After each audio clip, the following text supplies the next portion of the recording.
எல்லோருக்கும் வணக்கம். நான் இன்றைக்கி சுவையான சுலபமான முட்டை இல்லாத கேரமல் கஸ்டர்ட் செய்ய போகிறேன். இந்த வீடியோ உங்களுக்கு பிடிச்சிருந்ததுன்னா லைக் பண்ணுங்கள், எம்ஒய் கிச்சனுக்கு சப்ஸ்கிரைப் பண்ணுங்கள். தேவையான பொருட்களோட அளவை நான் வீடியோ டிஸ்கிரிப்ஷனில் போட்டிருக்கேன். முதல்ல நான் இன்றைக்கி காசாத பால் எடுத்திருக்கேன். இதுக்கு ரா மில்க் தான் பெட்டராக இருக்கும். காய்ச்சின பால் யூஸ் பண்ண கேரமல் கஸ்டர்ட் வராது. அடுத்து தயிர். இது நான் வீட்டிலேயே செஞ்ச தயிர், நீங்கள் கடையில் இருந்து கூட வாங்கிக்கலாம்.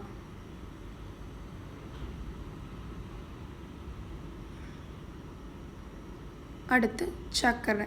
இன்றைக்கி நான் 1 கப் சர்க்கரை எடுத்திருக்கேன். அதை அரை கப்பாக பிரித்து வச்சுருக்கேன். அது ஏன்னு இந்த வீடியோ எண்டில் நான் சொல்லுவேன். அடுத்து custard powder. 2 table spoon custard powder எடுத்திருக்கேன் இன்றைக்கி. இது ரொம்ப சீப்பான விலையில் கிடைக்கிது, நீங்கள் வாங்கலாம். இது நான் பிரித்து வச்ச சர்க்கரை.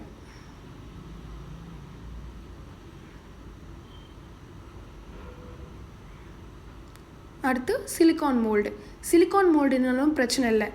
நீங்கள் உங்களை வீட்டில் இருக்க ஏதோ சின்ன கிண்ணம் இல்லைன்னா ஒரு கனமான பாத்திரத்தில் கூட செய்யலாம், சுவையாக இருக்கும். இப்போ நான் ஒரு பெரிய பவுல் எடுத்துக்க போகிறேன். அதில் என்னோடய காசாத பால் ஆட் பண்ணிக்கிறேன்.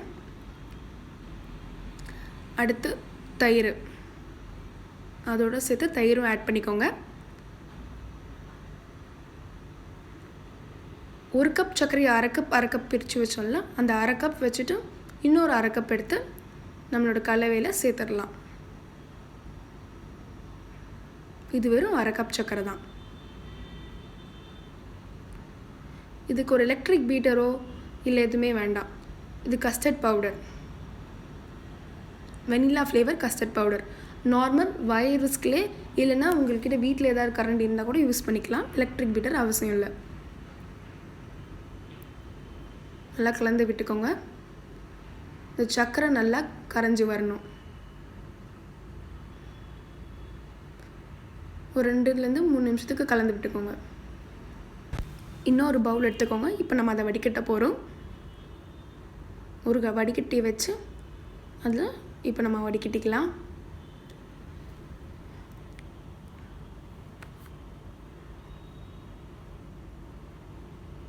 ப்ளீஸ் என்னோடய எம்ஒய் கிச்சன் சேனலுக்கு சப்ஸ்கிரைப் பண்ணுங்கள். இன்னும் நிறைய சூப்பரான குக்கிங் வீடியோஸ் நான் அப்லோட் பண்ணுவேன். அடுத்து அடுப்பு ஆன் பண்ணி ஒரு கடாயை வச்சுக்கோங்க.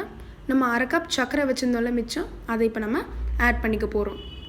இப்போ நம்ம கேரமல் செய்ய போகிறோம். அந்த ஸ்வீட்டான சுலபமான கேரமல் செய்ய போகிறோம். சர்க்கரையை நம்ம பேனில் ஆட் பண்ணிக்கோங்க. ஒரு உட்டன் ஸ்பூன் இல்லைன்னா ஒரு உட்டன் கரண்டி கூட எடுத்துக்கலாம். உட்டன் ஸ்பூன் ரொம்ப சுலபமாக இருக்கும். இப்போ நல்லா கலந்து விட்டுக்கோங்க. பாருங்கள் எப்படி கரைஞ்சி வந்திருக்குன்னு பார்த்துக்கோங்க. இந்த கலரில் வரணும். தண்ணி ஊற்றாமல் நம்ம வெறும் சர்க்கரையை தான் கலந்து விட போகிறோம் மீடியம் ஹீட்டில்.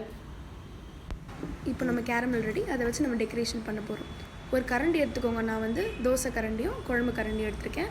அந்த கரண்டியை நான் எண்ணெய் வச்சு தொடச்சிருக்கேன். எண்ணெய் வச்சு நல்லா தொடச்சிருக்கேன். அதுக்கப்புறம் இந்த உட்டன் ஸ்பூன் எடுத்து உங்களுக்கு தேவையான எந்த விதமான ஷேப் கூட போட்டுக்கலாம். ஞாபகம் வச்சுக்கோங்க, நான் எண்ணெய் வச்சு தொடச்சிருக்கேன். ஒரு நார்மல் சன்ஃப்ளவர் எண்ணெய் வச்சு தான் தொடச்சிருக்கேன் என்னோட 2 கரண்டியும். இப்போ நம்ம இதுக்கான எடுத்து வச்ச கிண்ணமோ இல்லை கனமான பாத்திரமோ அதில் நம்ம இப்போ கேரமெல்ல ஊற்றிக்கலாம். பாருங்கள் எவ்வளோ அழகான ஷேப்ஸ் நான் செஞ்சுருக்கேன். ஸ்டார், ஹார்ட் எது வேணாலும் செய்யலாம். இப்போ நம்ம கஸ்டர்டை நம்ம எடுத்து வச்சுருந்த மோல்டோ இல்லை கனமான பாத்திரத்துலையும் ஊற்றிக்கலாம். 3/4 வர ஊற்றிக்கோங்க. பாருங்கள் சுலபமாக செய்ய முடிஞ்சது கேரமல் டெக்கரேஷனோட. அங்கே பாருங்கள் தட்டில் நான் அழகான ஹார்ட்ஸ் செஞ்சு வச்சுருக்கேன். இது என்னோடய பட்டர்ஃப்ளை மோல்டு. அடுத்து ஒரு பேனோ குக்கரோ எடுத்துக்கோங்க. அதில் தண்ணி ஊற்றி ஸ்டாண்டு வச்சு கொஞ்சம் 10 நிமிஷத்துக்கு ப்ரீ ஹீட் பண்ணிக்கோங்க. இப்போ நம்ம ரெடி பண்ண மோல்டெலாம் இதில் வச்சுக்கலாம்.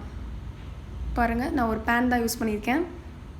15 நிமிஷத்தில் சுலபமாக வெந்துடும். கொஞ்சம் தண்ணியாக தான் இருக்கும், ஆனால் இது ரூம் டெம்பரேச்சருக்கு வர விடுங்க. ரூம் டெம்பரேச்சருக்கு வந்ததுக்கப்புறம் நீங்கள் இதை ஃப்ரிட்ஜில் வச்சு ஒரு 10 நிமிஷத்தில் எடுத்திங்கன்னா சுலபமான கெட்டியான கேரமல் கஸ்டர்ட் தயார்.